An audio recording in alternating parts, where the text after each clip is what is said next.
ادارہ تو میں وہ حشر کروں گا کہ تمہاری 7 نسلیں یاد رکھیں گی۔ آپ کے ساتھ ساتھ مجھے بھی تفریح کرنے کا موقع مل جاتا ہے، لیکن میں آپ کے ڈیڈ بہزاد صاحب کا حکم مانتا ہوں۔ وہاں میں تمہیں جانے دوں گا نہیں۔ او کوڑی کے ملازم، آپ کی کسی پرسنل ایکٹیویٹی سے مجھے کوئی پرابلم نہیں ہے۔ انفیکٹ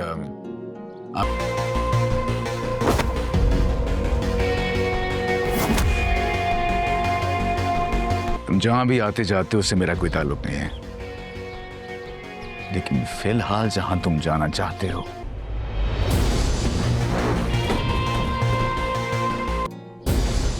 کیوں آ رہے ہو میرے راستے میں؟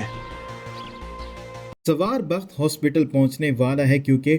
وہاب درانی کے لوگ اسے بازو پر گولی مارنے والے ہیں، اور پارس کو زوار بالکل بھی پسند نہیں ہے۔ وہ ہر وقت اسے چھیڑتی رہتی ہے، اور جیسے ہی زوار پارس کو اس کی ماں کی قبر پر لے کر جانے لگتا ہے تو پارس جان بوجھ کر زوار بخت سے یہی بات کہتی ہے، میرے جوتے بہت زیادہ گندے ہو گئے ہیں تو یہ صاف کر دو۔ تو زوار اسے 2 ٹوک الفاظ میں یہی بات کہتا ہے، میں تمہارے باپ کا ملازم ہوں، تمہارا ملازم نہیں ہوں، اور ویسے بھی میرا کام تمہاری سیکیورٹی ہے نہ کہ تمہارے جوتے صاف کرنا، تو یہ کام اپنا خود کیا کرو۔ اور جیسے ہی زوار پارس کے ساتھ اپنی گاڑی میں جا رہا ہوتا ہے تو زوار پارس سے یہ بات بھی کہتا ہے، مجھے بھی تمہارے ساتھ گھومنا بہت ہی زیادہ پسند ہے کیونکہ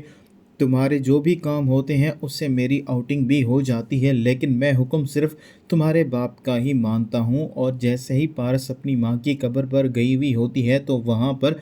وہاب دورانی آ کر پارس سے ملنے کی کوشش کرتا ہے تو زوار اس کے سامنے ایک دیوار بن کر کھڑا ہو جاتا ہے اور اسے یہی بات کہتا ہے، تم جہاں بھی آتے جاتے ہو میرا اس سے کوئی بھی مقصد نہیں ہے، لیکن اب تم جہاں پر جانا چاہ رہی ہو میں تمہیں وہاں کبھی بھی نہیں جانے دوں گا۔ وہاب دورانی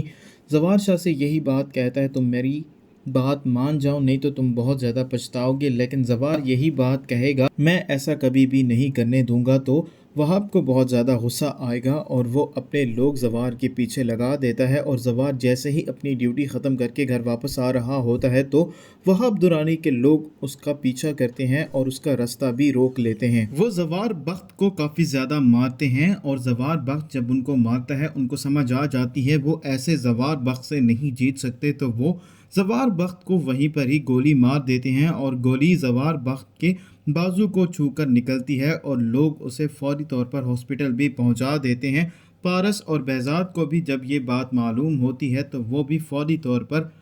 زوار کی خیر خیریت معلوم کرنے کے لیے ہاسپٹل آ جائیں گے۔